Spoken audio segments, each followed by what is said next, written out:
Hey everyone, and welcome. If you're a creator of any kind, an artist, a musician, a filmmaker, you name it, then this one is for you.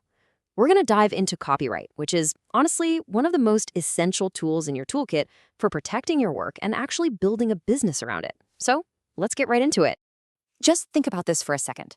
Every single time you hit that upload button, posting your new photo, your new video, your latest song, are you maybe accidentally just signing away the control over your own work? It's a scary thought, and it's a huge fear for so many creators. But the good news is, you actually have way more power than you think. Let's break down how.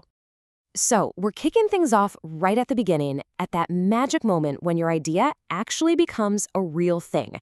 This is where copyright protection starts. And you know what? It's probably a lot simpler than you've been led to believe.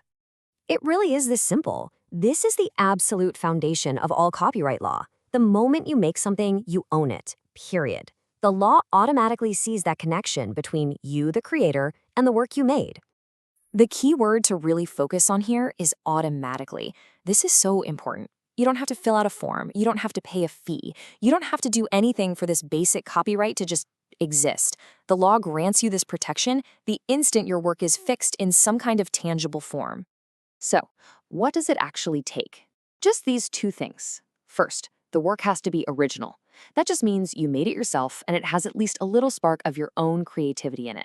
Second, it has to be fixed. That's just a fancy way of saying it's been saved or recorded in some way. It's a file on your computer, paint on a canvas, a recording on your phone. If you've done those two things, congratulations, you are officially a copyright. Okay, but here's where it gets really interesting. While that basic copyright is automatic, if you want to unlock its full legal force, give it a serious superpower, there's one more step you need to take: registration. Think of it like this. Your automatic copyright is kind of like the deed to your house. It proves you own it. But registering your copyright is like going down to the courthouse and officially recording that deed. It's what gives you the power to actually go to court and sue somebody for trespassing on your creative property. Without registration for U.S. works, you basically can't even get in the courthouse door. It is the key. And why is getting into that courthouse such a big deal? Well, because of this number. If you register your work in time, you become eligible for something called statutory damages. That means a court can award you up to $150,000 for a willful infringement. And here's the best part. You don't have to prove you actually lost that much money. That is a huge, huge deterrent against art theft. Okay, so we've covered protecting our own stuff. But what about when we want to use somebody else's work? For inspiration, for reference. This is where a lot of people get into trouble. Right here, this is one of the most common and most dangerous myths out there. So many creators think, oh, if I just change it by like 20% or I'll flip it and change the colors, then I'm fine. Yeah, no, that is not how copyright works. It's not a math equation. The line is way, way fuzzier than that. The legal concept that's supposed to handle this is called fair use. But here's what you have to understand. Fair use is not a permission slip. It's a legal defense. It's what your lawyer argues in court after you've already been sued. So relying on it is basically a gamble. It's a shield, not a sword. And you can see here just how much of a gamble it is. A court has to weigh these 4 different factors. It's not a simple checklist, it's a very subjective balancing act. And that makes trying to guess what a judge will decide ahead of time a really, really risky strategy for any creator. So if fair use is such a risk, what should you do? Well, here are the much, much safer alternatives. There are amazing websites full of public domain images you can use for free. You can look for work with a Creative Commons license, which tells you exactly how you can use it. Or you can do the simplest thing of all. Just ask the original creator for permission.